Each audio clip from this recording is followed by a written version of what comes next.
All right, let me check in with chapters 74 to 80 of He Knew He Was Right by Anthony Trollope. We'll start off with the sort of the two comedy plots. The first one being William Gibson, hapless priest curate, who was engaged to one of the French sisters, but then jumped to the other one.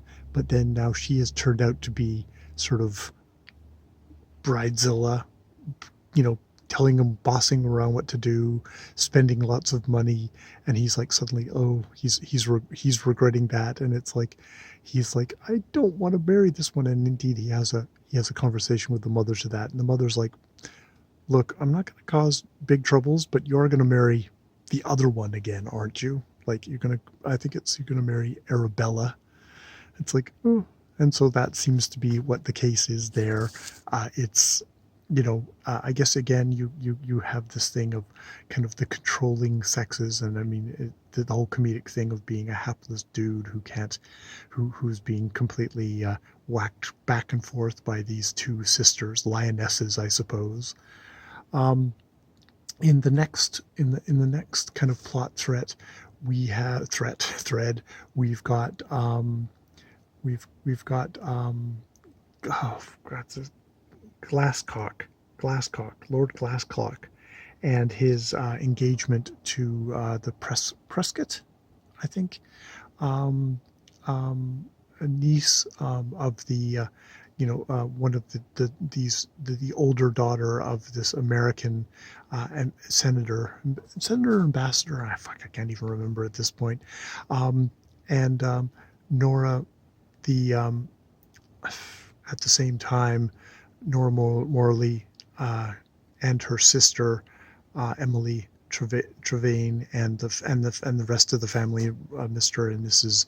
Uh, Lord Marmalade Marmaduke, have come to Florence in pursuit of Louis Trevelyan, who's come there with his son. But we have a little side thing where they meet up. He's like, oh, here's the Lord who is desperate to marry me, but I put off because I want Hugh. And it's just like the two parents are like, oh God, you could have had like the marriage of the century. You would have been completely made. You would have saved the rest of the whole family, but you had to go for the guy who's writing for the penny newspapers instead. And it's like, ah, but they get introduced to to um, to him because he's actually seen Louis Trevain, and he indeed is able to take him there. But we have a little comic thing where the mother gets introduced to what she thinks is the woman who's going to marry him, and it's the poetess who is that much older and red nosed and has all these kind of outrageous Republican ideas, and she's just like, no way will anyone in England take this marriage as a thing, and she says this to her daughter, who says like, no, she's lovely, she's beautiful. It's like, and we go on with that for a while, and indeed, it does come back to the girl who's going to marry Trevane, the American girl. It's like, oh, is this going to reflect badly on him back in England? And she's like, I don't want to ruin him or make him miserable by marrying him.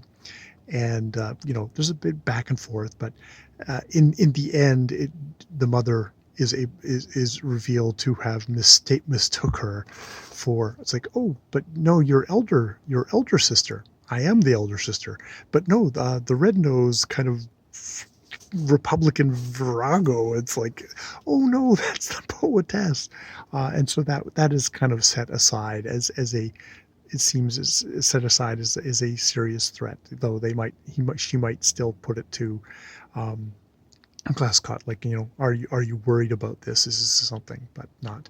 And then the final thing is that they go and visit Louis Trevain, who is up on this kind of fortified kind of castle thing, where he's really gone.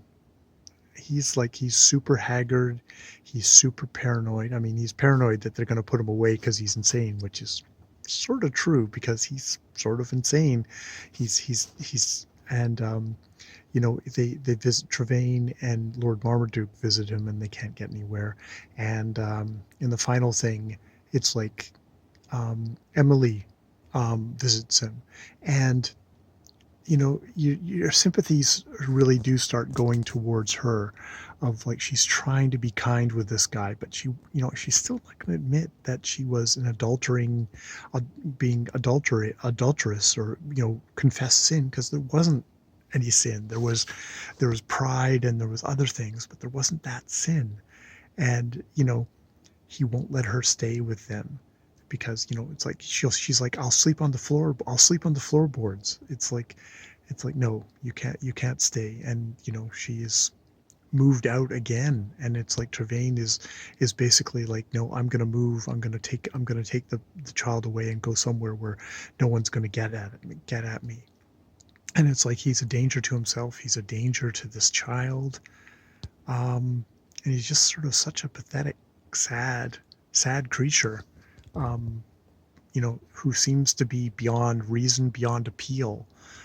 Emily actually does make a fairly tender-hearted appeal. She's within this process. Mavy's been, you know, a lot of her vanity and pride is getting really battered down. And I mean, not that she's surrendering to him, but she's seeming much more sympathetic and a good person, just because she's had to put up with so much from Lewis.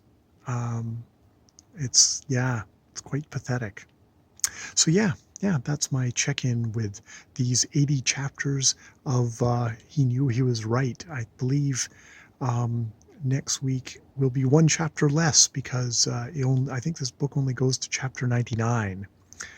So yeah, that was He Knew He Was Right. It's like he knew he was right, but it seems to have just sort of drilled down into his psyche and is hollowing him out, is stripping him of his reason and of all happiness to be right. Um, yeah, More videos later.